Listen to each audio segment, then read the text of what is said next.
Bismillahirrahmanirrahim. Assalamualaikum warahmatullahi wabarakatuh.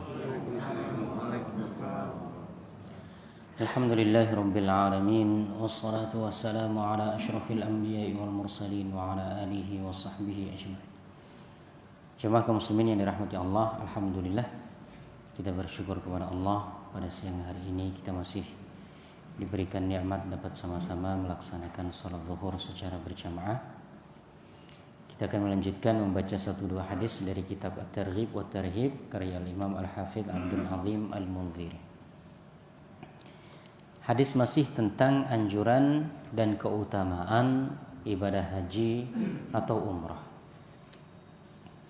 Hadis selanjutnya, wa an Abdullah yakni Ibni Mas'ud, dari sahabat Abdullah yaitu Abdullah Ibnu Mas'ud radhiyallahu anhu qala, ia berkata, qala Rasulullah sallallahu alaihi wasallam, Rasulullah sallallahu alaihi wasallam bersabda, tabi'u bainal haji wal umrah, ikutilah antara haji dan umrah.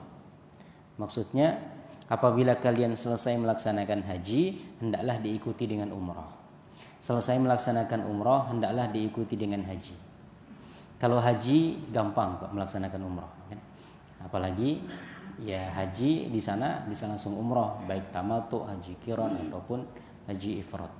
Tetapi kalau umrah untuk haji ya, ini yang agak susah karena kesempatannya belum tentu didapatkan. Ala kulli hal ada anjuran setelah melaksanakan haji itu umrah, dan kalau sudah melaksanakan umrah ada pikiran untuk melaksanakan ibadah haji.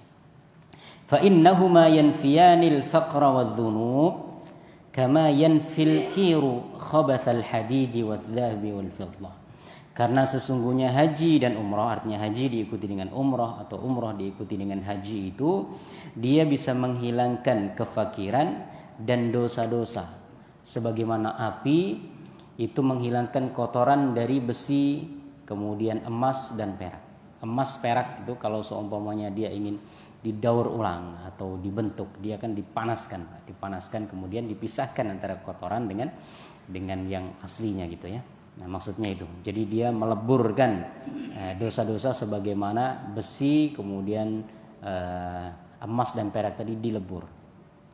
Walaisa lil hajjati al mabrurati thawabun illal jannah. Tidak ada pahala bagi haji yang mabrur itu kecuali surga.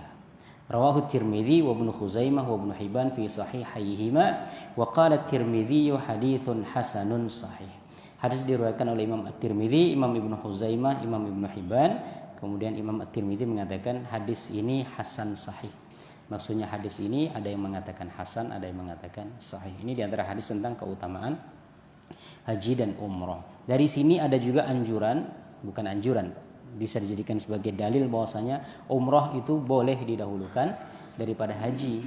Ada sebagian orang yang bertanya, boleh tak umrah dulu baru haji? Gitu. Karena yang wajib kan haji, sementara umrah ini sunnah. Boleh tak kita mendahulukan yang sunnah daripada yang wajibnya? Boleh saja. Karena Rasulullah Sallallahu Alaihi Wasallam itu dalam sejarahnya pengen umrah dulu. Di peristiwa Sulhul Hudaybiyah itu Rasulullah mau umrah, kemudian tidak jadi. Ya, kan artinya Rasulullah pengen umrah kemudian tidak jadi. Baru umrah di haji wada, baru haji di haji wada itu sekitar tahun 10 Hijriah. Nah, di sini dibolehkan ya untuk melaksanakan ibadah haji, ibadah umrah dulu baru haji. Apalagi keadaan sekarang, Pak. Belum tentu semua orang itu bisa berangkat haji bukan karena dananya tapi karena kuotanya itu, sehingga daripada tidak pernah sama sekali berkunjung ke Baitullah, sehingga orang ya tidak apa-apalah umrah dulu ya kan. Nanti kalau ada kesempatan untuk nabung haji, kemudian ada kesempatan untuk berangkat haji, alhamdulillah. Kalaupun tidak ada kesempatan untuk haji, paling tidak pernah menziarahi Baitullah, pernah menziarahi Masjid Nabi Sallallahu Alaihi Wasallam. Ini yang bisa kita baca. Ini gimana Pak? Apa perbedaan hadis Hasan dan Sahih? Hadis Hasan dan Sahih. Apa perbedaannya?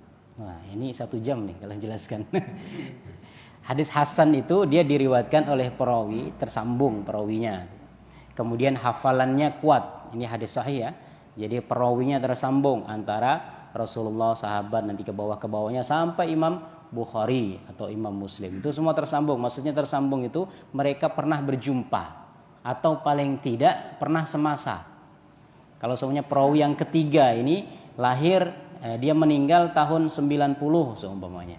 Kemudian perawi keempatnya ini dia baru lahir tahun 95, kan tidak nyambung. Jadi tidak mungkin dia ketemu. Tapi kalau semuanya dia meninggal tahun 90, perawi keempat ini dia lahirnya tahun 40-an semuanya, kan berarti ada kemungkinan bertemu dan pertemuannya itu memungkinkan. Nah, kemudian semasa. Itu. Kemudian yang kedua, hafalannya kuat. Perawinya ini bukan yang suka lupa. Kemudian dia adul. Adul ini dia bisa dipercaya. Ada orang hafalan kuat tapi tidak bisa dipercaya, ini bahaya juga. Jadi dia bisa dipercaya, artinya tidak suka berbohong, kemudian dia hafalannya kuat. Yang keempat, tidak ada cacatnya. Cacat dari sisi redaksi. Ada kadang-kadang hadis itu terlalu lebay, terlalu berlebihan. Amalan sedikit, pahalanya tuh seperti sholat 70 tahun, nah semuanya begitu. Itu kadang-kadang sudah bisa diketahui hadis itu terlalu berlebihan. Dan Rasulullah tidak suka yang seperti itu. Maka bisa diketahui hadis itu dhaif. Itu kalau hadis sahih. Kalau hadis hasan itu sama. Dia sanadnya tersambung antara perawi satu sampai kepada mukhrij hadis yang mengeluarkan hadis ini. Kemudian sama juga dia terpercaya orangnya. Yang ketiga, hafalannya tidak terlalu kuat. Itu saja.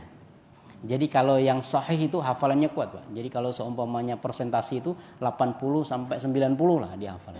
Tapi kalau hadis hasan ini mungkin persentasi hafalannya ini 60 sampai 80. Tapi kalau persentasi hafalannya di bawah 50 maka hadisnya dhaif.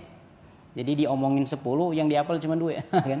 Nah, ini kan enggak kuat hafalannya. Maka orang yang merawikan ini dikatakan dia lemah hadisnya karena dia hafalannya tidak kuat. Tapi kalau semuanya dikatakan 10 perkataan, dia hafal 60 sampai 80, nah, seumpamanya nih ya, maka dia orang yang merawikan ini disebut hadisnya hasan.